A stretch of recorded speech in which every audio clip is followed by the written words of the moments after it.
La antropofagia o la ingesta de carne humana siempre ha sido un tema controversial en la historia de la humanidad. Se tiene conocimiento que esta práctica data desde tiempos prehistóricos en Europa. Sin embargo, se desconoce quién o quiénes empezaron a practicarla. El canibalismo se ha practicado por tres razones principales. El primero, por el simple gusto a la carne humana, el cual se consumía como un alimento cotidiano. La segunda, por necesidad. Esto debido a que ocurrían grandes sequías que causaban catástrofes alimentarias. Estos eventos ponían en juego la propia existencia de una comunidad y hacían que recurrieran al consumo de carne humana para satisfacer el hambre. Y la tercera, por motivos rituales. Se creía que al consumir a alguna persona, las cualidades o poderes de esta pasarían al consumidor, o bien, era parte de una veneración a la muerte, dependiendo el enfoque de cada cultura. Cual fuese el motivo, el canibalismo se ha practicado por todo el mundo y en casi todas las culturas. Sin embargo, una de las civilizaciones a la que más se le ha señalado estas prácticas son los mexicas. Los mexicas han sido muy estigmatizados por el colectivo popular de ser unos sedientos y sacrificadores y caníbales. Y no es que se esté negando los sacrificios o el consumo de carne humana en dicha cultura, sino la exageración y el amarillismo al momento de señalarlos. Entonces cabría preguntarnos, ¿qué tan caníbales eran? Para comenzar, los mexicas no iban de pueblo en pueblo capturando y secuestrando a quien se le pusiera enfrente para después comérselo. Algo que mucha gente erróneamente cree, o incluso la historiografía hispanista usa como argumento para hacer valer la conquista. El consumo de carne humana no era algo común. No es que el mexica promedio fuera al mercado a conseguir carne humana para alimentar a su familia, ni que tampoco fuera un complemento en su dieta, ni mucho menos que a falta de proteínas y animales domésticos tuvieran que recurrir al canibalismo para sustituir la escasez de carne. Todo eso es totalmente falso. La antropofagia solo era ritual, y solo la élite de Tenochtitlan la consumía. Élite nos referimos al tlatoani, los nobles y los guerreros más destacados. Y la gente común, que era mayoría, estaban privados de este derecho.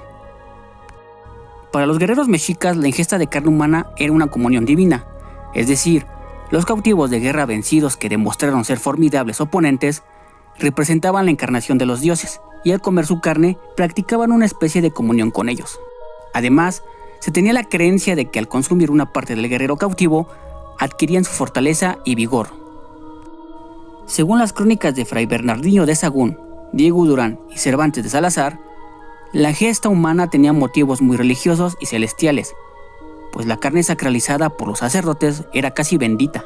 Las partes más preciadas que la élite consumían eran las piernas y los brazos. Las manos y pies eran exclusivos de los sacerdotes y los señores mexicas. El resto del cuerpo, como las vísceras y demás órganos, eran utilizados como alimento para las fieras que tenían los señores mexicas en sus palacios. La cabeza iba directamente al zompantli o el altar de cráneos, y lo que sobraba, como algunos huesos, eran tomados como amuletos. En cuanto a la sangre, esta no la consumían, ya que era considerado alimento exclusivo de los dioses. Por ese motivo, los cautivos de guerra eran sacrificados y después su cuerpo era consumido. Esas prácticas se hacían en ciertas festividades como la veintena mexica de Tlacaxipehualistli, donde los guerreros mexicas que habían capturado a su rival en las guerras floridas podían consumirlos y compartir con sus allegados parte del cuerpo. Sabemos que las guerras floridas eran batallas pactadas entre los mexicas y sus rivales, que eran 6 señoríos. Entonces, no solo los mexicas canibalizaban a sus rivales, sino que también los tlaxcaltecas, por ejemplo, al capturar a un guerrero mexica, lo preparaba para el consumo. Pocas palabras, la antropofagia era mutua entre ambos bandos. En conclusión, la antropofagia entre los mexicas está comprobada y no debe de juzgarse según nuestros valores y parámetros actuales, ya que si lo hacemos, veremos muchas cosas negativas. Lo único que debemos hacer es entender su contexto y sus maneras de cómo veían estas prácticas. Es bien sabido que impresionaron en demasía a los españoles por ser una práctica muy diabólica a sus ojos y su mentalidad cristiana. Pero también recordemos que esos mismos españoles llegaron a exagerar los números, ya sea por la impresión o por error de cálculo. Pero como haya sido, no eran cientos de miles como suele pensarse. Cada civilización del mundo antiguo tenía sus claroscuros y sus formas nada civilizadas de hacer las cosas. Podemos mencionar muchos ejemplos, pero eso será otro tema. El pueblo mexica era una civilización muy adelantada, pero también tenía aspectos que a nuestra moral resultan ser inaceptables.